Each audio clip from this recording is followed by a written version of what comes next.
नमस्कार, good evening, बहुत स्वागत है आप सबका। आप देख रहे हैं टॉप 5। लेकिन आज टॉप 5 में खबरों का सिलसिला शुरू करें इसके पहले आपको ले चलते हैं मध्य प्रदेश के अलीराजपुर, जहां इस वक्त मुख्यमंत्री शिवराज सिंह चौहान मंच पर हैं और उद्वान सिंचाई परियोजना की सौगात क्षेत्र को दे रहे हैं। हर महीना बताओ पैसा आ रहा है कि नहीं? जोर से बताओ, आ रहा है कि नहीं?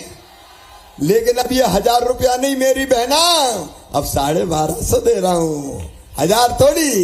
अब फिर 10 तारीख आ रही है। 10 तारीख याद है कि नहीं सबको? 10 तारीख को क्या होगा? अरे 10 को क्या होगा? भैया फिर पैसा डालेगा। और सुनो मेरी बहनों, जब मैंने बहनों से पूछा कि योजना के कारण तुम्हारी जिंदगी में क्या परिवर्तन आया, तो मेरी बहन एक बोली, अरे एक मिनट रह, अब बैठ जाए बहन, ध्यान से सुन लो, जरा ध्यान से सुन लो।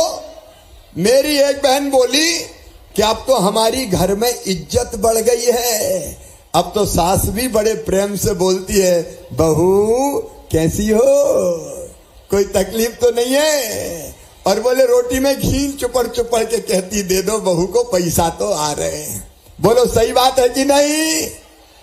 और कई बहनों ने कहा कि आजकल तो साहब भी ठीक से बोलते हैं, पप्पू की मम्मी कैसी हो, पैसा आगे कि नहीं आए? मेरी बहनों, पैसा इज्जत बढ़ाता है। मैंने तुम्हें पैसा नहीं दिया, मेरी बहनों को सम्मान दिया है, मेरी बहनों को मान दिया है, मेरी बहनों को इज्जत दी है। और सुनो मेरी बहन, यहां तक रुकूंगा नहीं। 1000 से करे मैंने 1250। अब और पैसे की व्यवस्था कर रहा हूं, क्योंकि पैसा बहुत सारे देने पड़ते हैं ना। अगर 15 मेरी बहनों को 1,32,00,000 बहने, अगर उनको 1000 रुपया देता हूं तो 15,000 करोड़ लगते हैं। कितने लगते हैं? अरे बोलो, मैं तो दे रहा हूं, तुम बोले ही दो। 15,000 करोड़। अब बढ़ाना है 250, तो मुझे फिर अलग से 4000 करोड़ की व्यवस्था करनी पड़ती है। तो वो व्यवस्था कर रहा हूं। जैसे ही वो व्यवस्था हो गई, 1250 से करूंगा 1500, फिर 1500 से करूंगा 1750, फिर 1750 से करूंगा 2000, फिर 2000 से करूंगा 2250, फिर 2250 से करूंगा 2500, फिर 2500 से करूंगा 2750, और बाद में कितने करूंगा? अरे जोर से बोल दो, पूरी दुनिया सुन ले, कितने करूंगा? फिर से एक बार बोलो, कितने करूंगा? पूरी दुनिया सुन ले। ये तुम्हारा भाई कह रहा है, और भाई भी सौतेला नहीं हूं, सगा हूं। अरे सगा भाई हूं कि नहीं? 3000 रुपया करूंगा। मेरी बहनों, तुम्हारी आंखों में आंसू नहीं रहने दूंगा, तुम्हारी जिंदगी में तकलीफ नहीं रहने दूंगा। मेरी बहनें क्यों परेशान रहे? जब भाई मुख्यमंत्री है तो तुम्हारी जिंदगी बदलूंगा, इसलिए तुम्हारा भाई मुख्यमंत्री है। तुम्हारी जिंदगी बदलने में कोई कसर मेरी लाडली बहनाओं नहीं छोड़ूंगा, इसलिए मुख्यमंत्री बनाऊं। और सुनो मेरे भाइयों, किसान भाइयों, नर्मदा का पानी कांग्रेस क्यों नहीं लाई?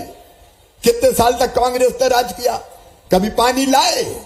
नागर सिंह जी हैं, माधव सिंह जी हैं, विशाल हमारे बाकी वरिष्ठ नेता है, ये नागर भाई थे, जिन्हें कहा अलीराजपुर में पानी लाओ।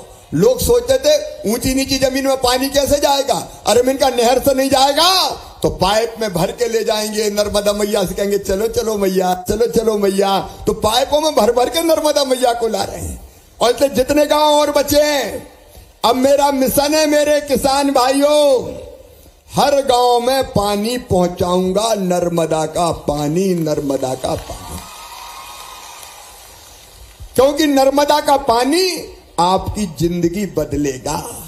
अच्छी फसल की पैदावार होगी तो ज्यादा पैसा आएगा, और हमें पलायन नहीं करना पड़ेगा, हमें पलायन नहीं करना पड़ेगा।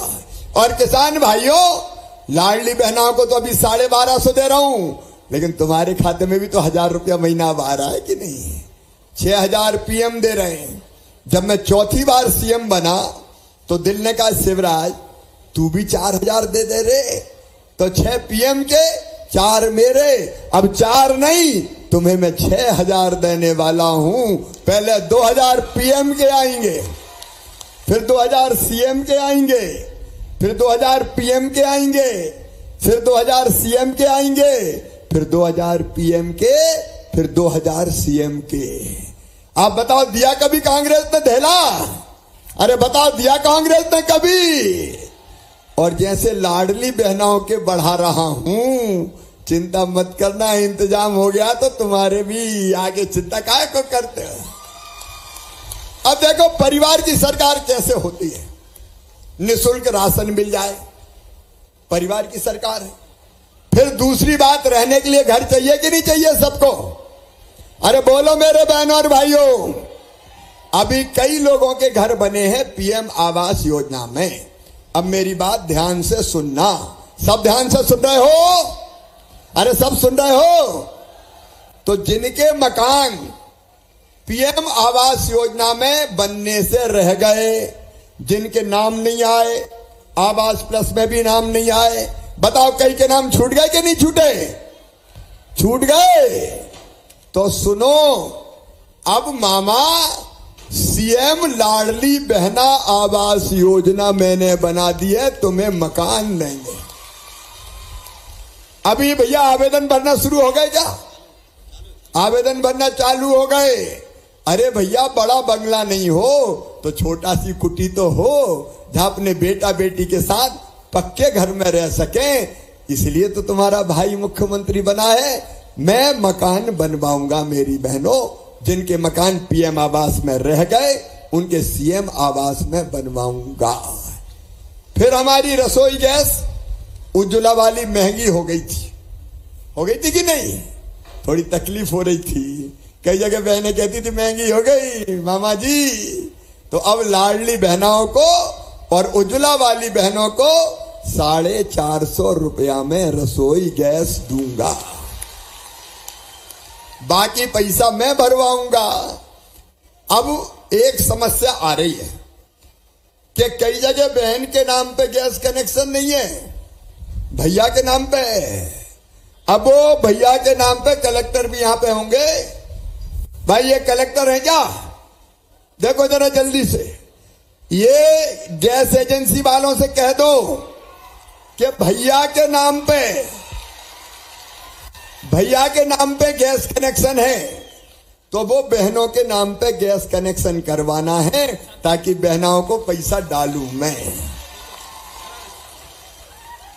इसको ठीक से समझ लेना कि जिनका लाडली बहना में फॉर्म भरवा रहे हैं गैस के लिए, तो उनको मैं सीधे खाते में पैसा डालूंगा, और जिनके उज्ज्वला में नाम है तो मैं गैस कंपनी को पैसे डालूंगा और वो आपके खाते में फिर पैसा आएंगे। और इस वक्त की एक सबसे बड़ी खबर आपको बता दें, नारी शक्ति वंदन अधिनियम मंजूर हो गया है। अधिनियम को राष्ट्रपति ने मंजूर कर दिया। महिला आरक्षण बिल पर नोटिफिकेशन जारी हो चुका है। 33% आरक्षण पर महिलाओं के लिए कानून बन चुका है। इस वक्त की एक बड़ी और बेहतर खबर, नारी शक्ति वंदन अधिनियम पास कर दिया, मंजूरी मिल गई, राष्ट्रपति ने भी इसे मंजूरी दे दी। महिला आरक्षण बिल के ऊपर सहमति तो पहली थी, अब इसका नोटिफिकेशन जारी हो चुका है। 33% महिला आरक्षण कानून की शक्ल ले चुका है।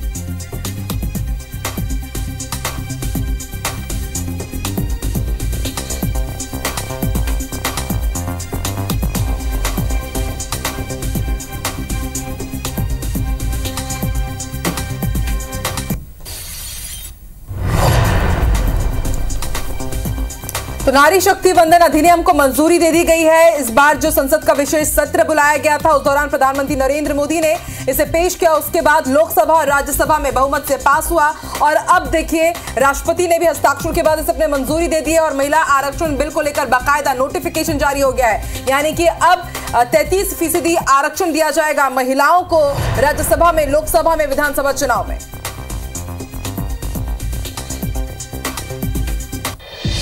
बढ़ते आगे, देश विदेश से मारपीट की कई तस्वीरें सामने आई हैं। पहली तस्वीर पाकिस्तान से, जहां टीवी चैनल में डिबेट के दौरान दो गेस्ट के बीच मारपीट हो गई। वहीं बिहार के मोतिहारी में आरजेडी कार्यकर्ताओं के बीच जमकर मारपीट हुई। यहां वर्चस्व की लड़ाई में नेताओं के दो गुट आपस में भिड़ गए।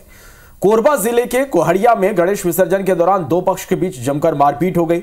दो किशोरों को चाकू से गोद दिया गया। इस घटना में एक किशोर की मौके पर मौत हो गई, जबकि दूसरा घायल है। बिलासपुर में गणेश प्रतिमा विसर्जन के दौरान दो पक्षों में मारपीट हो गई। घटना में 15 से ज्यादा लोग घायल हो गए। पुलिस ने 3 युवक को गिरफ्तार किया है। इधर इंदौर में युवक और युवती के बीच मारपीट हुई। घटना का वीडियो सोशल मीडिया पर वायरल हो रहा है।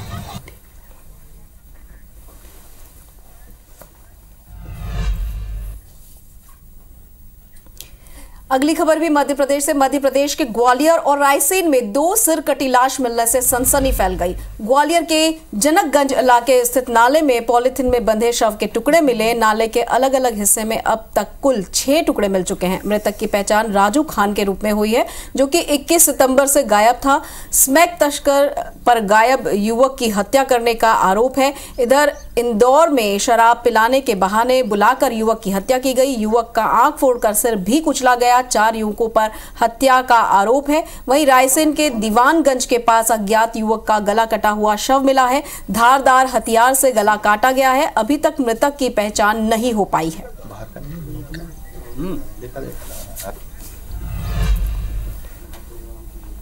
खबर है पड़ोसी मुल्क पाकिस्तान से। पाकिस्तान के बलूचिस्तान प्रांत की एक मस्जिद के पास आत्मघाती हमला हुआ। 52 लोगों की जान इसमें चली गई। मीडिया रिपोर्ट्स कहती हैं 50 लोग इस हमले में घायल हुए हैं।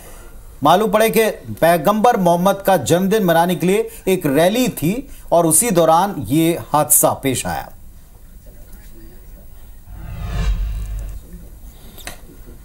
उज्जैन में रेप की शिकार हुई बच्ची का इंदौर में इलाज चल रहा है। मध्य प्रदेश कांग्रेस के चुनाव प्रभारी रणदीप सुरजेवाला ने इंदौर में अस्पताल पहुंचकर पीड़ित बच्ची से मुलाकात कर उसका हालचाल जाना। घटना की निंदा करते हुए सुरजेवाला ने कहा कि महाकाल की धरती उज्जैन में नाबालिग बच्ची के साथ हुई विभत्स घटना ने भारत मां का सीना छलनी कर दिया। उन्होंने कहा कि यह बच्ची सतना से उज्जैन कैसे आई, इस बात का अभी तक सरकार को पता नहीं चला। यह निर्भया कांड से भी बड़ी घटना है। उज्जैन में हुए नाबालिग के साथ दुष्कर्म के मामले में बार एसोसिएशन ने एक बड़ा फैसला लिया है। उज्जैन दुष्कर्म के आरोपियों की पैरवी ना करने का निर्णय लिया है। यानी जो आरोपी हैं उन्हें वकील तक नहीं मिलेंगे पैरवी के लिए। आप तस्वीरें भी देख रहे हैं, ये आरोपी है। अब इनका केस लड़ने के लिए अदालत में एक सिंगल वकील नहीं मिलेगा, अपना पक्ष खुद से रखना पड़ेगा।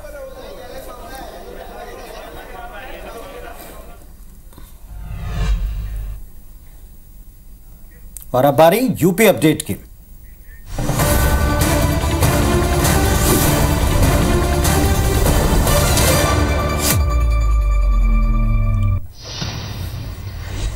झांसी के बरुआ सागर में स्थित नवोदय विद्यालय में हड़कंप मच गया। जम्मू कश्मीर के राजौरी से आए हुए विद्यार्थियों की यहां के विद्यार्थियों ने मारपीट कर दी। बताया जा रहा है पुलिस ने छात्रों को समझाकर मामला शांत कराया। साथ ही जम्मू कश्मीर के छात्रों को वापस कश्मीर भेजने की तैयारी शुरू कर दी गई।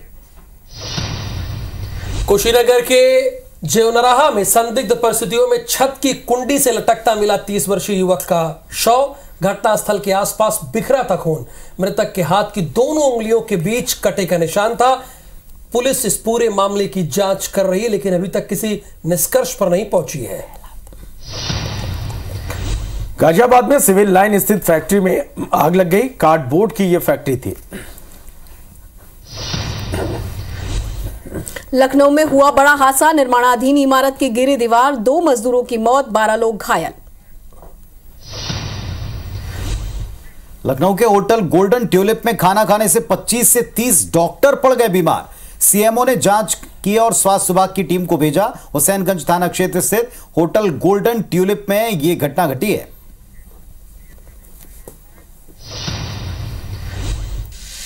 उत्तर प्रदेश और उत्तराखंड की हर खबर को जानने के लिए IBC 24 यूपी UK को सब्सक्राइब करें और नोटिफिकेशन बेल दबाना ना भूलें।